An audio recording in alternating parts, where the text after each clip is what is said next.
Terima kasih Anda masih bersama kami di Dialog Newsroom dan akan kita lanjutkan lagi perbincangan ini masih dengan Pak Winarso dan Pak Nurjaman.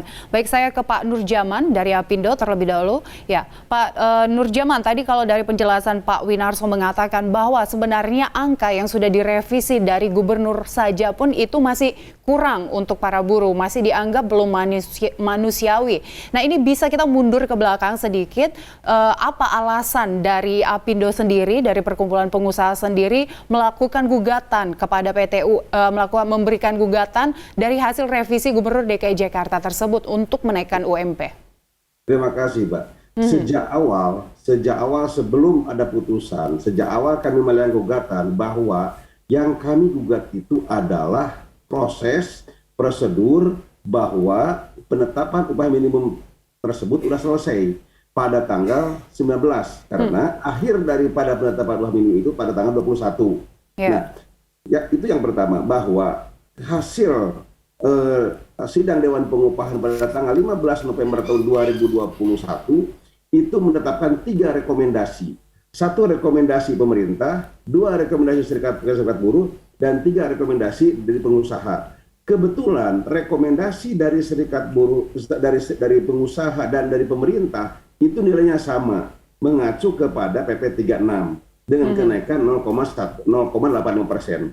Ya, itu dan Pak Gubernur telah menetapkan hal itu. Tapi nilalahnya pada bulan Desember Pak Gubernur menetapkan kembali upah minimum atau dengan kata lain merevisi Kepgub 1395 dirubah menjadi 1517 yang menghasilkan kenaikan upah menjadi 5,1%. Yang kami pertanyakan adalah kepastian hukumnya bahwa penetapan tersebut itu sudah melakukan atau adanya pelanggaran terhadap keputusan pemerintah atau PP nomor 36 tahun 2021.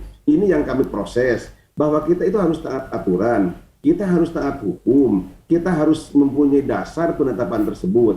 Di awal pun juga kami sampaikan bahwa yang kami lakukan itu adalah kepastian hukumnya. Kita ke depan mau pakai yang mana? Kita ke tahun depan kan UMP bukan hanya hari ini, bukan hanya tahun ini, tapi kita akan bisa tahun depan lagi. Kalau kita dari mulai sekarang sudah ada berubah, tahun depan akan kita pakai yang mana? Itu satu. Yang kedua, tadi Mas Win menyatakan bahwa UMP itu untuk turun ke bawah. Yes, bahwa untuk turun ke atas itu kita atur melalui struktur skala upah. Itu yang mesti. Dan kita tahu juga bahwa UMP itu untuk 0 tahun. UMP itu untuk yang saat ini masih ngelamar ke perusahaan. Anak-anak kita, adik-adik kita yang baru melamar, itu upahnya UMP. Bagi yang baru pekerja atau teman-teman kita yang udah masuk ke setahun ke atas, itu sudah pakai struktur skala upah, tidak apalagi pakai UMP. Nah, kalau kita hanya bergelut di masalah UMP, repot selanjutnya. Nah, mekanismenya untuk kesejahteraan karyawan itu melalui struktur skala upah. Nah, ini mesti diingati oleh kita semuanya. Jadi kita UMP itu bukan satu-satunya upah kok. UMP itu bukan satu-satunya upah. Tapi UMP itu adalah garis pengaman untuk teman anak-anak kita, adik-adik kita yang hari ini masih bawa map untuk ngelamar ke perusahaan. Hari ini masih ngelamar, hari ini masih cari-cari pekerjaan. Baik. Itu UMP upahnya, gitu kan ya. Nah, oleh karena itu kami berharap kepada semua pihak, baik teman-teman. Baik, Pak Nurjaman. Ya, saya ke Pak Winarso. Pak Winarso, kalau tadi Pak Nurjaman mengatakan bahwa ini dari Apindo sendiri adalah untuk mencari kepastian hukum. Dan yang kedua, ini bukan satu-satunya upah. Ini hanya untuk bagi anak-anak karyawan yang baru. Nah, ini tanggapan Anda dari KSPI seperti apa? Yang pertama adalah UMP sah demi hukum. Karena pada saat itu belum habis masanya.